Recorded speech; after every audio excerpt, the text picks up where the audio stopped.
Bonsoir chers tous, bonsoir chers amis. Voilà, c'est Donald Imperator. Voilà, dans mes heures juste de réflexion, d'analyse, d'observation, je regardais mes vidéos et je suis tombé sur une vidéo que je vais vous montrer tout à l'heure là. C'est dans mes réflexions aussi, dans mes analyses, dans la vie de couple, dans la vie sentimentale et tout. C'est cette dame-là donc qui nous parlait qu'il était difficile de trouver un Africain sérieux, posé, avec qui faire sa vie. Bon, moi je ne suis pas là pour répondre à cette dame-là, mais je voudrais répondre un peu sur toutes ces femmes-là qui pensent la même chose. Voilà, parce que nous aussi les hommes, nous avons un cœur. Et pour remettre un peu la case au milieu du village, c'est pourquoi je voulais un droit de réponse par rapport à ça. Moi, je ne connais pas cette dame-là et ce n'est pas pour elle que je réponds. Mais je donne un peu des arguments parce que pour moi, elle n'a pas été aussi explicite. C'était plutôt un jugement trop sévère et trop facile en fait. Voilà, suivez la vidéo et je reviens pour commenter un peu. Merci.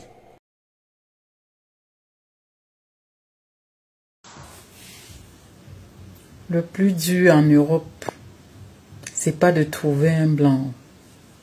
C'est pas de trouver un Watt en fait.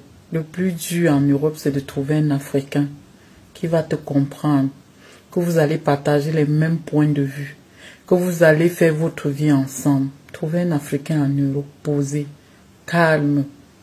Tu es africaine, lui aussi il est africain. C'est le plus difficile. Soit tu vas le trouver, il n'a pas de situation. Soit tu vas le trouver, il a sa femme au pays. Parfois même il n'a pas de situation, mais il a sa femme au pays. Donc trouver un Africain célibataire en Europe.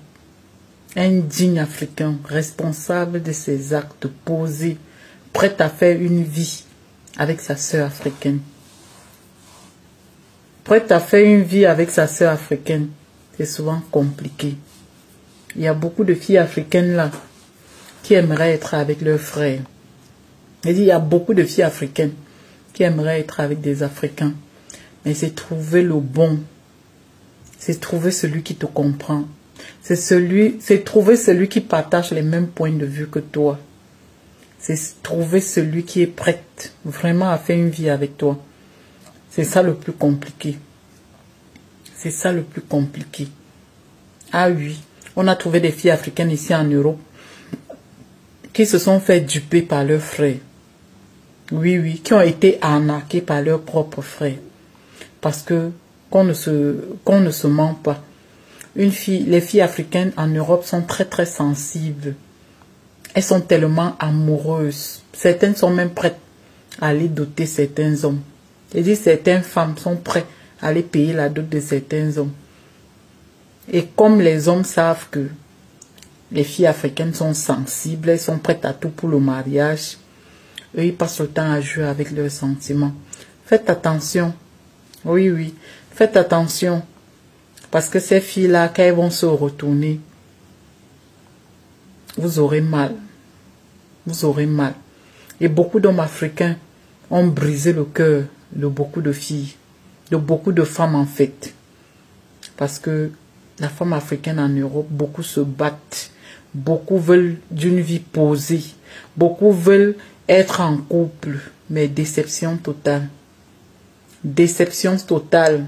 Trouver un gars sérieux, un Africain sérieux en Europe. C'est comme quitter l'Afrique à pied pour l'Europe.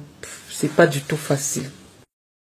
Voilà, comme vous avez suivi, donc la dame a parlé qu'il était difficile de trouver un partenaire posé, sérieux, célibataire en France. Ma soeur, ce que j'aimerais dire, moi je ne pense pas que c'est parce que vous avez parlé que nos frères, les hommes, maltraitent souvent beaucoup de femmes en France. Moi je vais dire, est-ce que vous avez les chiffres? Est-ce que vous avez les statistiques? Mais lorsque nous regardons par observation et ce que nous voyons déjà, les histoires que nous entendons entre les hommes et les femmes, lesquels qui déçoivent plus leurs partenaires? Surtout parce qu'il faut d'abord savoir que nous avons une certaine mentalité en Afrique. Est-ce que la mentalité que nos femmes ont en Afrique ici, c'est la même mentalité qu'ils gardent ici là? Nous savons qu'en majorité, c'est les femmes qui viennent changer de mentalité. Nous savons qu'en Afrique, les hommes ont un peu plus souvent le dessus sur les femmes. Et les femmes l'acceptent. Nous savons, c'est peut-être qu'ils n'ont pas de situation financière, parfois ils n'ont pas de travail, c'est pourquoi ils acceptent ça. Mais une fois qu'ils arrivent en France où les conditions sont réunies, du coup, elles changent. Ce n'est plus les mêmes femmes que nous avons en Afrique. Ça, c'est un point qu'il faut déjà regarder. Mais moi, surtout, le point le plus important que j'aimerais dire, ce n'est pas juste les femmes qui changent, plutôt, ou les hommes qui maltraitent les femmes. Nous savons que même en majorité, c'est plus les femmes qui maltraitent les hommes en France ici. Nous avons les cas. La majorité, lorsqu'on les emmène ici, les hommes leur donnent, la situation leur donne des papiers, mais c'est elles qui mettent les hommes dehors, nous le savons.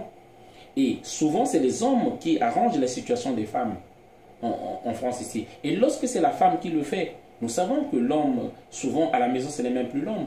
On lui commande de faire ceci, parce que vous avez évoqué qu'il y a des femmes qui sont prêtes à aller marier des hommes. Ok, on est d'accord. Mais qu'est-ce que deviennent ces hommes-là? Surtout, déjà, nous savons que marier, doter un homme, tu enlèves déjà même la dignité de cet homme-là. Nous savons ce qui fait la force d'un homme, c'est qu'il dépense pour sa femme, qu'il dote la femme.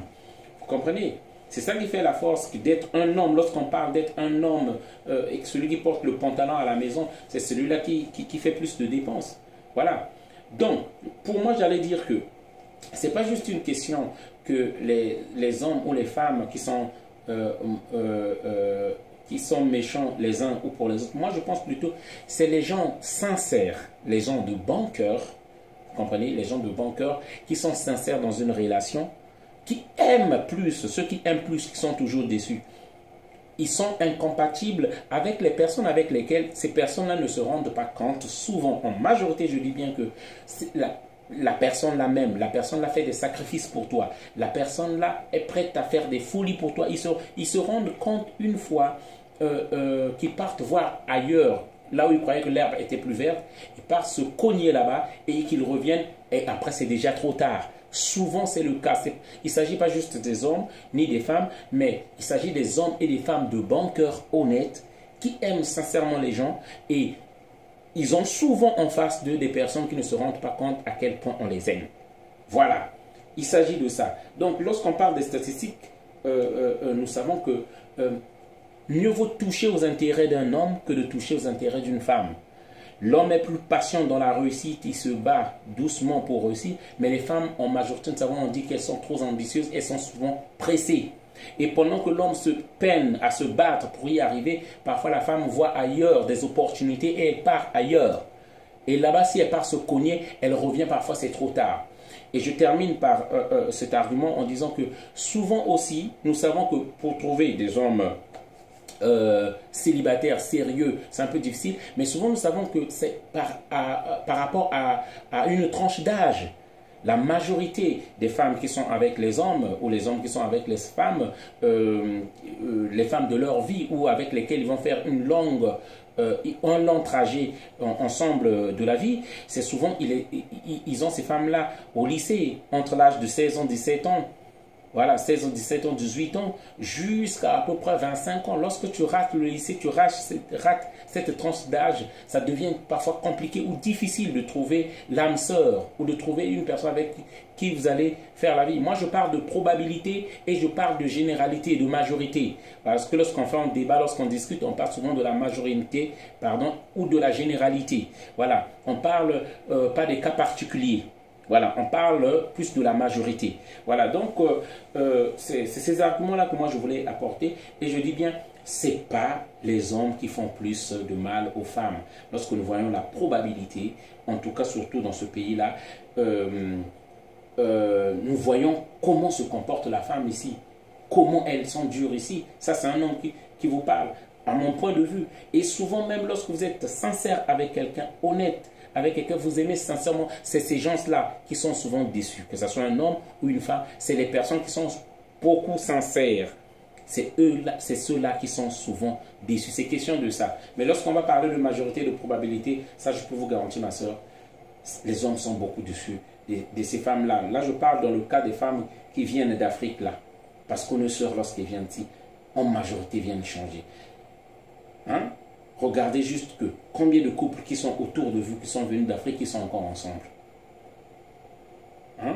Et nous savons que si c'était en Afrique, les femmes sont prêtes à supporter beaucoup de choses. Elles supportent beaucoup de choses en Afrique. Mais ici, dès que le conjoint, le mari, a fait quelque chose de pas peut-être terrible, ou peut-être qu'il est rentré tard et tout, surtout si ils ont des problèmes d'argent, parce que la racine c'est souvent les problèmes d'argent, c'est là où les femmes commencent à dire oui, on se dispute trop, on a trop de problèmes, alors que la racine, le terreau, la souche vient des problèmes d'argent qui sont dans la maison. Ah oui, on n'est pas fait pour rester ensemble, on n'est pas heureux, on se dispute, mieux vaut qu'on se sépare. Nous connaissons toutes ces histoires-là. Voilà, merci. Bon, c'était juste entre parenthèses de passage, juste pour régler un peu la barre pour que les femmes ne tirent pas trop le drap de leur côté, quoi. Voilà. Merci pour remettre encore la case au milieu du village. Bonne soirée à tous. Merci.